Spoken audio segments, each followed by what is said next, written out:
Hola, salut à tous.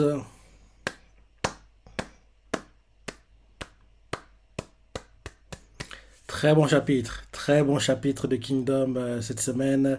Beaucoup de dialogues, ben, c'était très intéressant quoi. Franchement, j'ai adoré quoi. Et j'ai aimé qu'on fasse une sorte de revue d'ensemble, quoi. On voit un peu tous les différents côtés, quoi, toutes les personnes, les protagonistes dans les combats, quoi. C'est bonne chose, c'était une bonne chose quoi. Donc oui, rappelle-toi que dernier chapitre.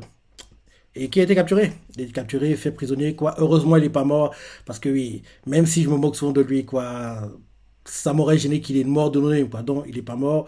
Dans le chapitre, on nous montre en fait des messagers qui en gros mettent des feux de détresse, quoi. Ils en mettent trois, en gros, pour en gros faire comprendre à ceux de la forteresse, à Jeanne, que oui, Sekirei est tombé, quoi. Et les messagers avaient été envoyés par Ten, quoi. En gros, elle voulait être prudente, quoi, être sûre de ce qui se passe. Donc, elle envoie des messagers pour voir ce qui se passe à Sekirei. Et les messagers ont mis des feux de détresse et pour prévenir à tout le monde que oui, Sekirei est tombé. Donc, en gros, pas besoin d'envoyer des renforts là-bas. Et en gros, il faut qu'on se concentre sur la défense de Jeanne, quoi. Donc, on montre Ten depuis la forteresse, quoi. Et voilà, le feu de détresse. Elle est choquée. Elle fait tout, trois. Et comprend ce que ça veut dire, quoi. On voit les autres qui voient ça chez les compagnies, ils font mais qu'est-ce que c'est ça.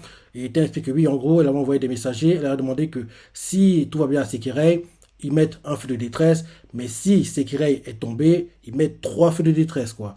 Et là, en gros, quand ils comprennent ça, ils sont tous choqués, quoi, que oui, en gros, Sekirei a été capturé. Et là, on voit que eux qui savent que c'est déjà très compliqué, quoi, ils sont encore plus inquiets de leur situation, quoi. On voit Ten qui est frustré, Shin aussi, En aussi, tous les autres, quoi. Mais malgré ça, il faut pas, en gros, être défaitiste, quoi. Parce que même si c'est compliqué, faut qu'on continue à se battre, quoi. En gros, faut qu'on fasse confiance à Kanyo, quoi, les renforts qu'ils pourraient nous envoyer, quoi. En gros, il y a que ça, quoi. Il y a que ça. Parce que oui, là, actuellement, on n'a pas le choix, quoi. On est obligé de se battre et attendre que des renforts arrivent, quoi. On n'a pas trop le choix. On n'a pas trop le choix. Derrière, change de point de vue, on nous montre Kanyo, quoi. À Kanyo, en gros, ils sont très impatients, ils se plaignent parce que oui, ils n'ont tout pas, en gros, les news de Kanki. Ils se demandent ce que les messagers font parce que oui, ils attendent des news de Kanki, mais toujours rien, quoi. Et là, derrière, on voit que Shrek comprend que s'il n'y a pas de messager, c'est-à-dire qu'ils ont été bloqués. Parce que oui, même s'ils envoyaient des messages, s'ils envoyaient des messagers, quoi, ils ont dû être tués en fait par des soldats de Riboku, quoi. Donc ça doit être lié à ça, quoi. Derrière, ça il fait comprendre à tout le monde que, franchement, là, j'ai un mauvais pressentiment, hein. Je pense que peut-être qu'ils étaient très bien préparés, ils ont anticipé tout ce qu'on pouvait faire, quoi. Donc en gros, là, le fait qu'il y ait d'un coup interruption d'informations comme ça, c'est que oui. Jao était très bien préparé. Safe pense que ça va être Riboku qui est à l'origine de tout ça, quoi. Et Shueiko fait compte que moi aussi, c'est la même chose, quoi. En gros, le fait qu'on reçoit plus de nouvelles, quoi, depuis de Kanki, c'est à cause de Riboku, Atsuyo, Romo, à cause des deux forteresses. L'armée de Chin s'est lancée, en gros, dans la conquête de Jian avec, en gros, moins la moitié du nombre prévu à la base, quoi. Et en gros, vu comment Shueikun parle, il fait comprendre que c'est ce que Riboku voulait, qu'en gros, il voulait qu'ils aient assez d'hommes pour continuer en gros la conquête parce que s'il a éliminé complètement tous les soldats, bah, elle aurait été arrêtée la conquête comme mais assez d'hommes qui continuent la conquête comme ça les bloquer et qu'ils puissent pas revenir, quoi.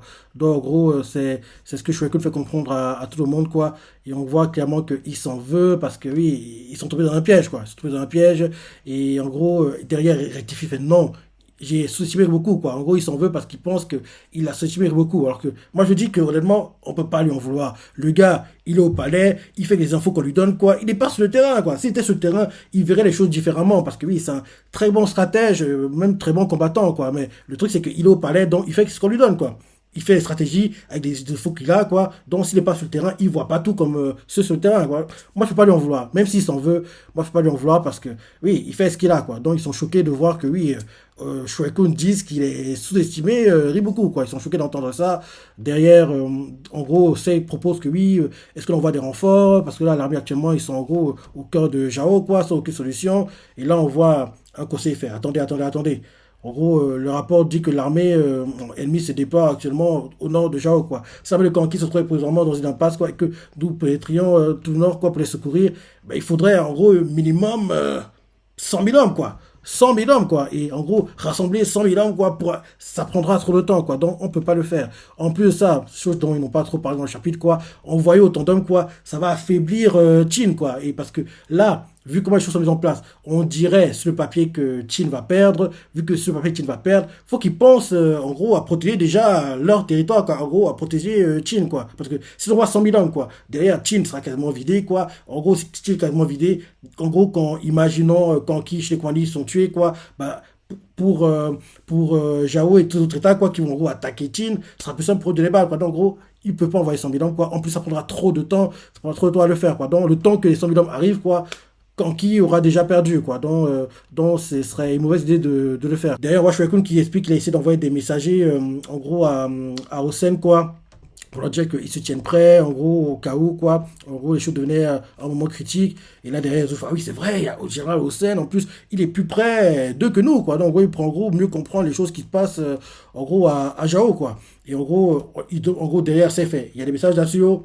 Rien du tout, quoi. En gros, Hossein ne communique pas, quoi. Et ça surprend tout le monde, quoi. Il commence à paniquer. Il fait, oui, pourquoi il communique pas? Et là, certains d'entre eux essaient de s'en comme ils peuvent, quoi. Ils font comprendre que oui, en gros, s'il communique pas, parce qu'en fait, il sait ce qui se passe là-bas. En gros, il a une meilleure vue, quoi, par rapport à nous. Donc, en gros, vu que Hossein est là-bas, on va pas envoyer de renfort, quoi. Il va gérer tout ça lui-même, quoi. Et là, derrière, on voit Chichi qui fait comprendre que, ou bien il est lui-même dans la possibilité d'envoyer de renfort lui-même, quoi. C'est-à-dire que ça sert à rien de communiquer, quoi. En gros, communiquer comme quoi, oui, tu peux rien faire, ça sert à rien, quoi. Donc, en gros, c'est pour ça qu'il communique pas, parce qu'il sait qu'actuellement, il est aussi dans une impasse lui-même, quoi. Donc, en gros, communiquer ça, ça sert à rien, quoi. Faut qu'il trouve d'abord une solution. Derrière, il prend en parler, quoi. Donc, Richie fait croire à tout le monde que oui, les gars, faut pas, en gros, commencer à jubiler comme si, oui, Hossein serait le sauveur, quoi. Lui aussi, il doit avoir des problèmes à gérer, quoi. Donc, c'est pour ça qu'il communique pas, parce que il est en train de chercher des solutions, quoi. Et là, si je fais comprendre la chouette aux autres, les gars, actuellement, faut oublier que Kanki, c'est l'un des 6 grands généraux de Qin. Donc, en gros, il représente, en gros, la puissance militaire de Qin. Donc, s'il doit être tué, ça veut dire que derrière, en gros, le moral de cela va baisser. En plus de ça, les autres États vont, en gros, s'arranger à nous attaquer simultanément pour nous finir, quoi. Donc, en gros, il ne peut pas mourir.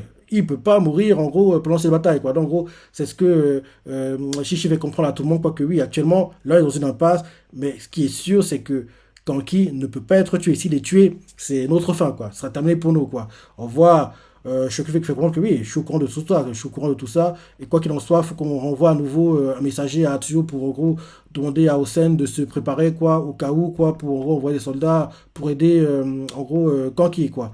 Derrière, ça est fait. Faites au plus vite, quoi. Il doit aussi, en gros, à Shunkun d'envoyer un messager vers Taigen et, en gros, qui garde un œil sur Romo, qui fasse attention à ce qui se passe là-bas. Il donne des directives comme ça. Et derrière, donc aussi à Shishin, quoi. En gros, que c'est Shishin qui va gérer, en fait, ce qui se passe à Taigen, quoi. Et derrière, on voit que Sei inquiet pour Shin, espère que Shin va bien, quoi.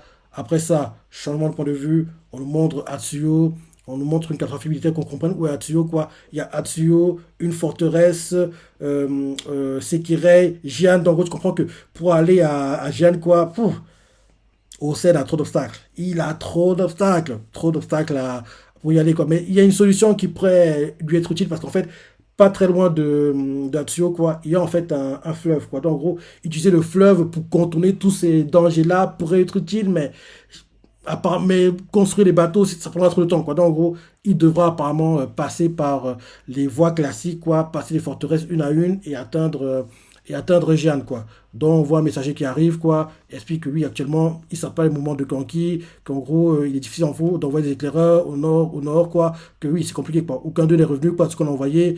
On voit qu'ils sont tous, en gros, très inquiets, très tendus, quoi. On voit derrière So qui fait oui, c'est de Hossein, donnez-moi des hommes, quoi, donnez-moi 10 000 hommes, quoi, j'irai et tout. Je vais disperser ceux qui bloquent, en gros, le flux d'information, quoi. Et derrière, on prend un nouveau communiqué, quoi. Derrière, il fait, mais gars, tu rêves ou quoi? Tu penses que si un gars comme Kanki avec 140 000 hommes n'a rien pu faire, toi, tu pourras faire quelque chose avec 10 000 hommes? Arrête ça. Et derrière, So fait, au pire des cas, 50 000 hommes, quoi. Et derrière, Dermi fait, oui, il crie dessus, quoi, fait, So. Derrière, on nous montre Hossein qui les calme tous, fait, les gars, asseyez-vous. Et là, on voit qu'ils font, oui, mais, oui, moi, je veux partir, c'est ça, donnez-moi des hommes. Et là, Hossein fait, calme-toi.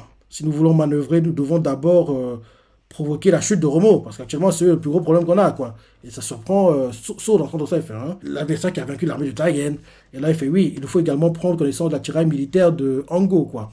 Donc, en gros, il explique ça à tout le monde, il fait comprendre que, oui, actuellement, le plan qui visait, en fait, à étendre notre puissance au nord de Jao, ouais, il est plus compliqué que prévu, quoi. Il est plus compliqué que prévu, et franchement, ça m'énerve de dire ça, mais je l'ai pas pris Riboku au sérieux, quoi. Je l'ai pas assez pris au sérieux. Et le fait que un gars comme Hossein, Monsieur Prudence, dit ça, Moi, ça me choque.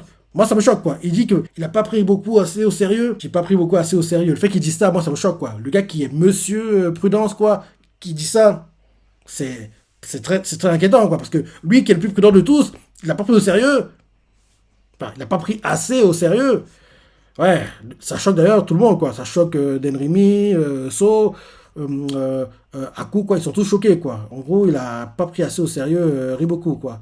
Justement, pendant que ça se déroule, quoi, on montre beaucoup qui cavale, quoi. Il se rapproche de Jeanne. Le messager arrive et explique comme quoi, oui, en gros, entre où ils sont et Jeanne, quoi, il n'y a aucun homme de Kanki, quoi. En gros, tous les hommes de Kanki ont tous fui, quoi. Derrière, on voit Futei qui se moque d'eux, quoi. Que oui, à chaque fois qu'ils sont en danger, quoi, ils fuient, ils n'ont pas de discipline ni loyauté, quoi. C'est tous des bandits, c'est ça.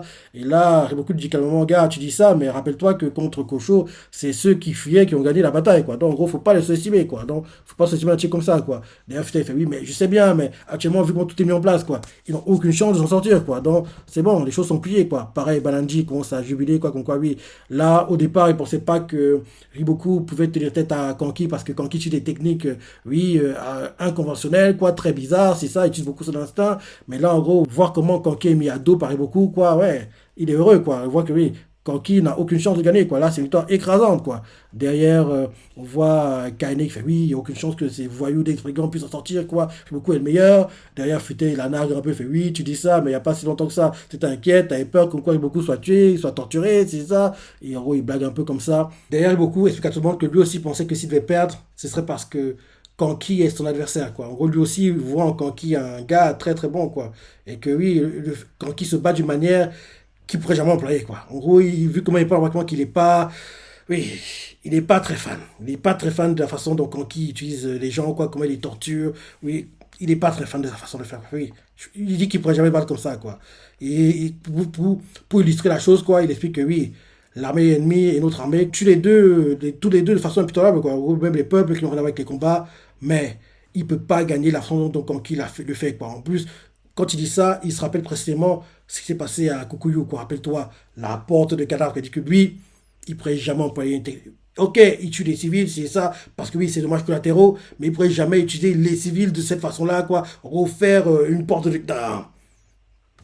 On voit clairement que Hiboku n'est pas fan, quoi. Et on voit clairement que la porte de cadavre l'a marqué comme elle m'a marqué, quoi. Parce que oui, moi, c'est l'événement qui... Là, pas le plus, mais là, l'événement qui m'a marqué dans l'arc Kokuyu, quoi. La porte de cadavre de Kanki. À chaque fois que je pense à Kokuyu, je pense à ça. Et on voit que Riboku aussi, cet événement l'a marqué, quoi. La porte de cadavre, quoi. Je ne pourrais jamais utiliser un moyen comme Kanki, quoi. Je ne pourrais jamais faire ça. Derrière Kane fait oui, c'est inhumain. Et là, derrière, Riboku fait comprendre à Kanki que ta cruauté est en train de t'étrangler, quoi. Que oui, là, actuellement, tu as été trop loin. Le fait que j'ai décapité 100 000 hommes, quoi. Là, maintenant, tout Jao, quoi. Comme un seul homme, quoi, veut finir Chin, veut te finir, quoi. Et tellement ils sont déterminés à te tuer. Les habitants de Secret ont même été jusqu'au point d'empoisonner leur puits, quoi. Tellement ils sont déterminés à te tuer, quoi. Donc, maintenant que tu es sur ce territoire, tu vas partir seulement en étant mort, quoi. Tu ne peux pas survivre.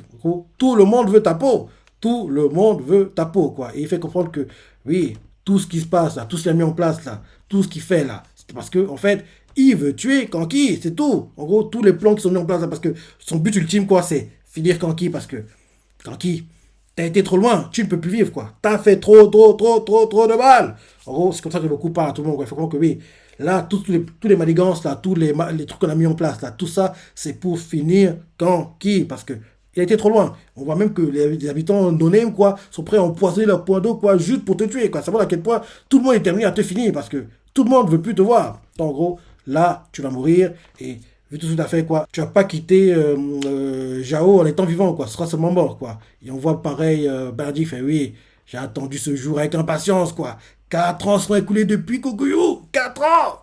Heureusement, quoi. Heureusement qu'il est devenu un des 6 grands généraux de Chine, quoi. Comme ça, au moins, on tuera quelqu'un avec une grande renommée, quoi. Donc, on voit clairement que Bandi aussi, il a attendu ce moment avec impatience, quoi. Le moment de finir Kanki, quoi. Donc c'est ça, déterminé comme jamais, quoi. Prêt à tuer Kanki, ils vont le finir, quoi. En plus de ça, ils savent très bien, ce qu'a dit un peu plus tôt Chichi, quoi, que si Kanki est tué, d'ailleurs, c'est très compliqué pour Chine, hein, parce que si Kanki est tué, Jao, les autres États autour vont tous attaquer Chine et les tuer, quoi.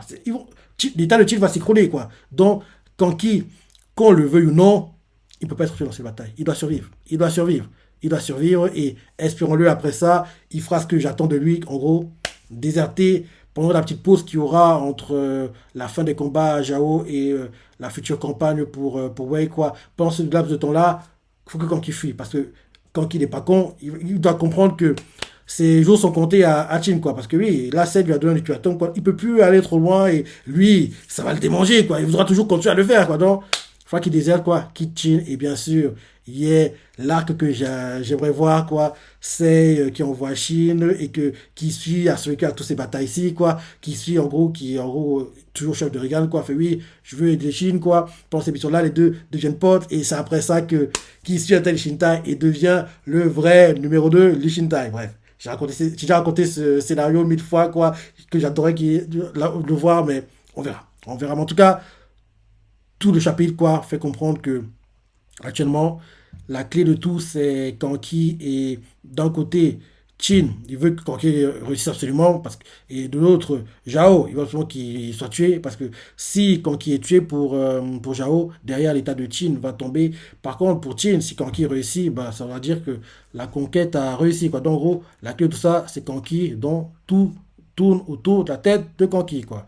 Donc, là, derrière, on voit qu'ils sont arrivés pas très loin de Jeanne, quoi. Ils mettent en place, en gros, leur camp. Et là, ils commencent à encercler Jeanne, quoi. Et on voit Riboku qui regarde le paysage, regarde Jeanne. Il fait comprendre que oui, Kanki, je n'éprouve aucun mépris à ton égard. Mais, quoi qu'il arrive, je ne te laisserai jamais t'enfuir cette bataille, quoi. Tu dois mourir ici. C'est fini pour toi. On a vu tous les pièges qu'on a mis en place, là, tout ça, c'est pour toi. Tu dois être tué ici, quoi. Parce qu'en plus, si tu es tué, comme je disais plus tôt, quoi, tous les États autour de Chine vont attaquer, quoi. Chine, ils sont sur... ouais, c'est très compliqué, quoi. La situation est très, très tendue, quoi. En gros, Kanki ne peut pas mourir. En gros, tout ce chapitre fait comprendre que Kanki, il ne peut pas mourir, quoi. Il ne peut pas mourir et s'il est tué, ça voudra dire que Chine va tomber derrière, quoi. Donc j'ai hâte de voir comment ils vont réussir à s'en sortir parce que tout laisse à penser que oui, c'est la fin. C'est la fin pour l'état de Chine et c'est la fin pour Kanki, quoi. Donc, oui, en plus, quand tu vois qu'un gars, Monsieur Prudence, un gars comme Osen, en gros, a sous-estimé Riboku, et en plus, vu comment les choses étaient mises en place, quoi, Riboku fait aussi comprendre qu'il avait anticipé que Osen ne viendrait pas. Pour lui, c'est que Osen, un gars qui est très prudent, il ne viendrait pas. Par contre, Kanki, qui veut toujours prouver que oui, il a peur de rien, quoi, il viendrait, quoi. Donc, il était sûr que, quoi qu'il arrive, Kanki serait dans cette situation-là. Donc, tout ce qui était mis en place, les pièges et ça, c'est pour ce but-là, encercler Kanki et le finir, parce qu'il était trop loin. Il était trop loin, et pour l'état de Jao, quoi, il doit mourir. Il doit mourir, quoi. Donc, en gros, là, si Kanki est tué, Chin tombera. Par contre, s'il n'est pas tué, ça veut dire que Chin va gagner la bataille pour la conquête du nord de Jao, quoi. Donc, très bon chapitre, hein. Très bon chapitre. Comme je dis toujours, il y a deux mangas, je dis bien, deux mangas, pour lesquels je suis jamais, mais alors, jamais déçu. C'est mon garçon, Shingeki Gyojin, qui malheureusement est terminé, mais heureusement, on aura la saison partie 3 l'année prochaine en 2023, et bien sûr Kingdom, qui a eu sa saison 4 qui est terminée récemment, qui a eu un film, qui aura une saison 5 en janvier 2024, qui a d'ailleurs adapté l'un des arcs préférés, la Kokuyu, dont on a beaucoup parlé dans ce chapitre-ci, la porte de cadavre, Kanki, c'est ça. Ah, parce que c'est pendant la Kokuyu que Kanki révèle qui il est vraiment, quoi. Pendant la coalition, on a vu un peu ce qu'il pouvait faire, mais c'est pas en gros le meilleur de Kanki. C'est pendant l'arc Kokuyu que Kanki montre vraiment que oui, les gars, faudra compter sur moi. Parce que il est vraiment... C'est ça que je me ce gars, parce que déjà quand il est tué, rappelle-toi, euh, le stratège de Rempa, quoi, qu'elle avait tué le stratège, rappelle-toi, les billes est tenu de messager, quoi, s'est fait passer pour les messagers de Rempa, a été voir le stratège, quoi, fait oui, message urgent, c'est ça, le stratège vient voir, il fait oui, c'est quoi le message, et là, en gros, quand Kay se prend le message, quoi, le stratège fait, mais c'est bizarre. Comment ça fait que ton armure, elle est toute sale, elle est pleine de sang, quoi. C'est quoi ça? C'est pas normal parce que les messagers, ils se battent pas. Donc, il y a du sang, quoi. Ça a interpellé le stratège, quoi. Et quand il comprend que, c'est les ennemis, voilà. Quand il a planté, il l'a tué, quoi. Parce que oui, quand il savait que dans une bataille standard, quoi, en gros, armée contre armée, quoi, il battrait jamais le stratège. Donc, en gros, il a utilisé des manigances, quoi, des ruses, quoi. En gros, tuer les messagers, quoi, mettre leur tenue, entrer dans le camp, se faire passer pour eux et le planter, quoi. C'est pendant cet arc-là que tu commences à dire que oui, Kanki, c'était bon. Là, la coalition, il était intéressant, mais c'était pas aussi bien que quand il a tué le stratège de Rempa, quoi. Et après ça, en gros, il y a d'abord, en gros, Rempa, après Coalition, après la coalition, Kokuyu, pour Kokuyu, par contre, on a dit non, Kanki, tu ne blagues pas. T'es vraiment bon. C'est ça que Kanki montre qui il est. Parce que avant ça, on le voyait par-ci, par-là, mais il ne montrait pas tout l'étendue de son talent, quoi. C'est pendant là, Kokuyu, que Kanki montre vraiment qui il est, quoi. Et franchement, j'espère vraiment que Pierrot fera un bon job pour retranscrire ça dans l'animé. J'espère juste, moi j'ai du mal à l'action, mais j'espère vraiment que la porte de cadavre, elle ne sera pas censurée. Parce que c'est un événement clé de l'arc. C'est ce qui pousse qui suit à quitter le champ de bataille, qui facilite derrière la victoire de Chin contre Keisha. Parce que tant que Kisui était là, c'était quasiment un joueur parce que Kisui, quand il a bien vu hein, ce gars, je peux pas le battre. Il a compris. Donc, en gros, il a étudié en gros, il a un stratagème pour en gros, l'intimider, quoi, le forcer à quitter le champ de bataille pour faciliter la victoire. Quoi, parce que il a vu que Kisui, en one-one, il ne battrait pas. Il ne battrait pas. Donc, en gros, il a intimidé Kisui quand il fait, gars, tu vois, pour le cadavre, là, j'envoie mes gars pour tuer aussi ta famille. Hein. Donc, Kisui, vu comment, quand il sait être persuasif, quoi, il y a cru. Il a quitté le champ de bataille, retourné dans son village, quoi, et qu'il arrive, voit qu'en fait, il n'y a rien. Oh, il a envoyé personne. Il t'a merdé, mon gars. Non, oui, franchement, j'ai hâte de voir tout ça quand on arrivera à ces parties-là en animé. Et oui, je suis content qu'on ait eu une sorte de reminder des parties intéressantes de la Kokoyu et comprendre en gros d'où vient la haine envers Kanki de Riboku, Banji et compagnie. Quoi. En gros, tout ça date de Kokuyo. Quoi. Donc, c'était intéressant de revoir ça dans ce chapitre-ci. Donc, oui, très bon chapitre. Hein. Très bon chapitre. Dieu à la pensée, les parties préférées, laissez commentaires, like et. Allez, salut!